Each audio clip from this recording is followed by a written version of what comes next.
Hello दोस्तों, welcome to ICM channel. आज हमसे डिस्कस करने वाले दो स्टॉक के बारे में।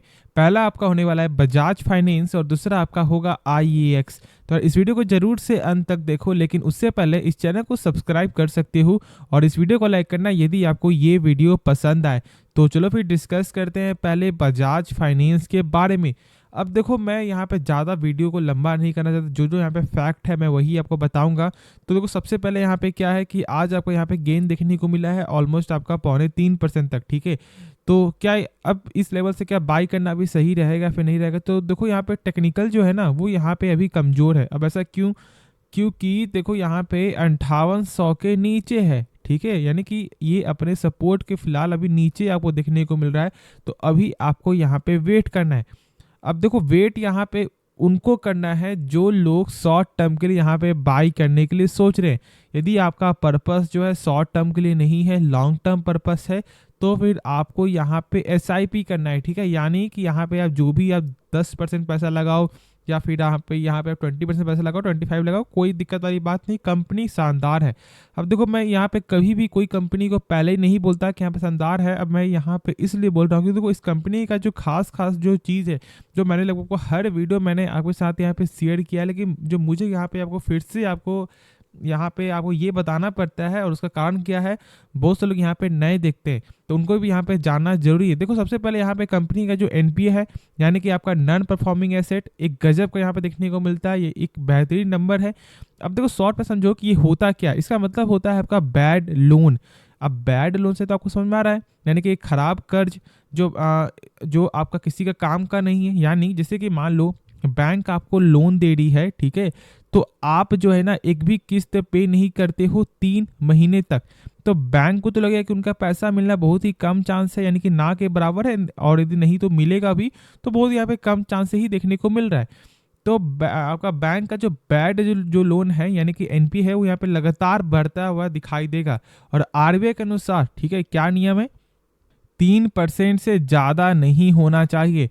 अब आपको क्या लग रहा होगा कि चलो यार, मान लो 3% ज़्यादा हो भी जाता है, 0.1%, 0.2%, तो क्या फ़र्क पड़ेगा? देखो, फ़र्क इतना पड़ेगा कि आप सोच भी नहीं सकते कि कितना फ़र्क पड़ सकता है। यानी कि स्टॉक में इतना ज़्यादा आपको प्रेशर देखने को मिल जाएगा कि फिर से वो स्टॉक उस लेवल पे आने में कितना साल समय आपको लगा देगा। जैसे कि यदि आप चेक कर लो अभी आरबीएल बैंक, ठीक है, और एक बैंक था जिसका नाम था आपका जो बंधन बैंक। ठीक है, ये जो बैंक है ना, जिसका फिलहाल अभी जो आपका जो कंडीशन वो खराब देखने को मिलता है। अब मैं ऐसा क्यों बोल रहा हूँ, तो बंधन बैंक का जो प्राइस था पहले, वो ऑलमोस्ट आपका लगभग 500 तक देखने को मिलता था, लेकिन अभी क्या है, यहाँ पे 400 के नीचे ही है। ठीक है, और साथ साथ आपका जो आरबीएल बैंक का भी क्या था कि 500 आपका लगभग, हाँ, स्टॉक था, 500 का स्टॉक था, और अभी आपका 150 से नीचे देखने को मिल रहा है। तो सारा जो वजह है ना, यहाँ पे एनपीए ही आपको देखने को मिलता है। तो ये समझना है। अब आपको ये जानना है कि बजाज फाइनेंस का एनपीए कितना है। तो यहाँ पे देख रहे हो कि 0.41% आपको देखने को मिलता है इस क्वार्टर में, और वही आपको पहले क्वार्टर में 0.44 था, और उसके पहले आपको 0.51% देखने को मिल रहा था। यानी कि लगातार अभी जो 3 क्वार्टर से आपका 0.51% के नीचे ही है। अब एक चीज जान लो कि यहाँ पे आपका जो एचडीएफसी बैंक जो है ना, उनका यहाँ पे रिकॉर्ड क्या है जानते हो? 10 साल का रिकॉर्ड है कि वो 0.5% के ऊपर उनका एनपीए जाते हुए आपको दिखाई नहीं दिया है। तो यही चीज मैं आपको बताना चाह रहा हूँ कि एनपीए बहुत ज्यादा आपका इंपॉर्टेंट रोल आपका निभाता है, एक फाइनेंशियल कंपनी का और एक बैंकिंग कंपनी का। ठीक है, और यहाँ पे आपका जो 0.5% के नीचे आपका रहता है ना, तो एक अलग सा ही आपको सपोर्ट मिलेगा हमेशा। अब बैकअप मनी, यानी जैसे कि मान लो किसी कंपनी का जो एनपीए लगातार बढ़ रहा है, चलो मान लो यहाँ पर आपको चला जाता है 5% तक, ठीक है, तो वो तो प्रेशर रहेगा ही, लेकिन क्या कंपनी डूब जाएगी? क्या क्या ऐसा तो नहीं कर रही कंपनी कि वो अपने 100% में से यहाँ पे 5% आपको खो रही है। तो आरबीआई के अनुसार कम से कम 9% का बैकअप मनी होना चाहिए, जिसे हमसे बोलते हैं आपको CAR, यानी कि कैपिटल एडिकेसी रेशियो। ठीक है, यानी कि एक बैकअप मनी जो आपको बताता है, तो 9% का आपका होना चाहिए। और यहाँ पे इस कंपनी का कितना जानते हो? 25% का बैकअप मनी। तो ये तो समझ में आ रहा है कि कंपनी जो फंडामेंटली कितना स्ट्रांग दिखने को मिलता है। और इसलिए मैं बार बोल रहा हूँ कि यहाँ पे आप जो आपका जियो फाइनेंशियल से डरना नहीं है। ठीक है, होता है कि मार्केट में 2-3 यहाँ पे आपको होते हैं कंपटीटर। ठीक है, तो अपना अपना यहाँ पे उनका काम है, सेल्स में लगातार यदि बढ़त होगा तो कंपनी के स्टॉक की प्राइस में आपको लगातार गेन होते हुए दिखाई देगा।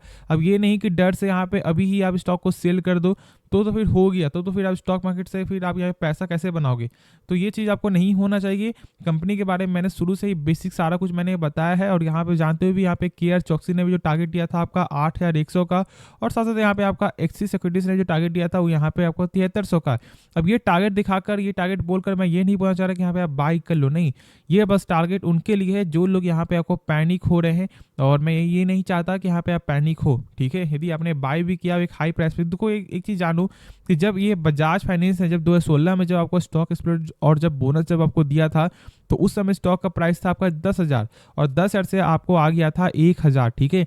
अब 1,000 से भी घटकर आपको चला गया था 800, और अभी चेक करोगे तो लगभग यहाँ पे 2-3 मंथ पहले ही आपको 800 से यहाँ पे 8,000 टच करके भी आया है।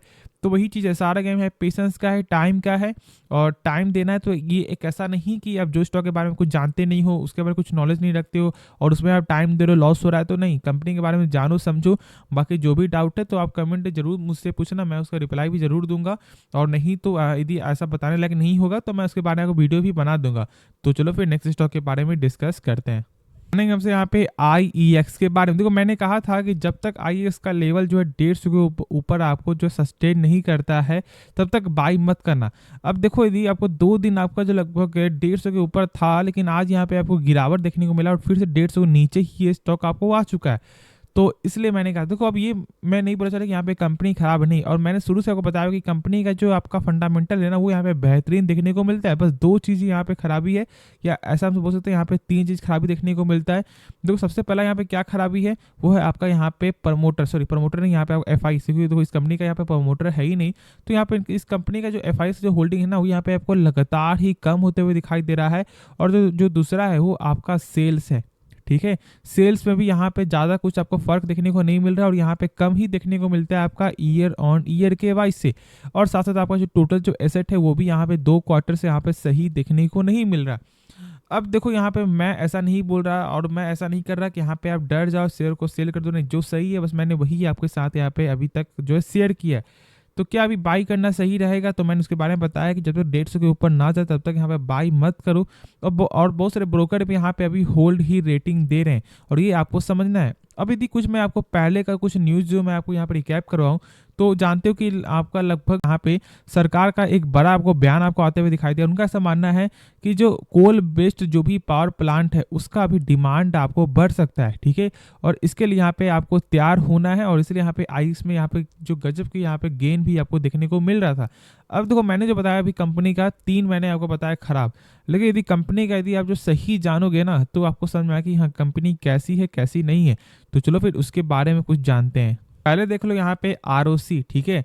अब इसका मतलब क्या होता है, देखो ROC का मतलब आपको होता है रिटर्न ऑन कैपिटल एम्प्लॉयड। जैसे कि मान लो यदि कंपनी अपने ऊपर 100 रुपया लगा रहा है, तो क्या यही 100 रुपया कंपनी का 1 साल बाद जो है बढ़ता है या फिर घटता है? तो यहाँ पे आप चेक करोगे तो वही 100 रुपया चेंज होकर हो जाता है आपका 162 रुपया, जो एक बेहतरीन नंबर है, ठीक है। क्यों मैं ऐसा बोल रहा हूँ, तो कम से कम किसी भी कंपनी का जो है ROC और आपका ROE, ठीक है, वो यहाँ पे 12% के ऊपर होना चाहिए। और यदि आप चेक कर लो तो दोनों ही यहाँ पे आपका एक 4x टाइम्स तक ऑलमोस्ट, और एक आपका 5x टाइम से ज़्यादा आपको देखने को मिलता है। तो दिक्कत वाली कोई बात नहीं है, ठीक है। अब देखो जो मैंने और क्या बताया था यहाँ पे कि आपका यदि चेक कर लो इस कंपनी का जो कैश फ्लो, यानी कि क्या कंपनी जो भी सामान बेच रही है उसका पैसा जो है रिटर्न आ रहा है फिर नहीं आ रहा है। तो चेक करने क्या तरीका, सिंपल यहाँ पे इस नंबर को देखो आप, 788 करोड़ है ना, इस नंबर से कम होना चाहिए टोटल प्रॉफिट। तो यदि हमसे यहाँ पे चेक कर ले आपका, तो आपका 303 करोड़ ही देखने को मिलता है, यानी कि कंपनी का जो कैश फ्लो है वो यहाँ पे पॉजिटिव है। तो अब 3 चीज़ यहाँ पे बराबर है, यानी कि कंपनी आपको जो है यहाँ पे 3 खराब भी देखने को मिल रहा है, तो 3 यहाँ पे सही भी देखने को मिलता है। लेकिन पहले ऐसा नहीं था, ठीक है। पहले यहाँ पे आपको जो FI से जो होल्डिंग था वो यहाँ पे सही था, लेकिन यदि आप कुछ देख लो कुछ सालों से लगातार ही आपका कम होते हुए यहाँ पे आपको दिखाई दे रहा है, ठीक है। ऑलमोस्ट आपका यहाँ पे 37-38% से अभी घट कर ऑलमोस्ट 15.5% तक आपको आ चुका है, और इस क्वार्टर में भी यहाँ पे कम ही होते हुए दिखाई दे रहा है। और अगर जो पब्लिक होल्डिंग है ना वो यहाँ पे लगातार बढ़ रहा है, यानी कि ये एक अच्छा संकेत नहीं है, ये आपको फैक्ट है और ये आपको जानना भी है।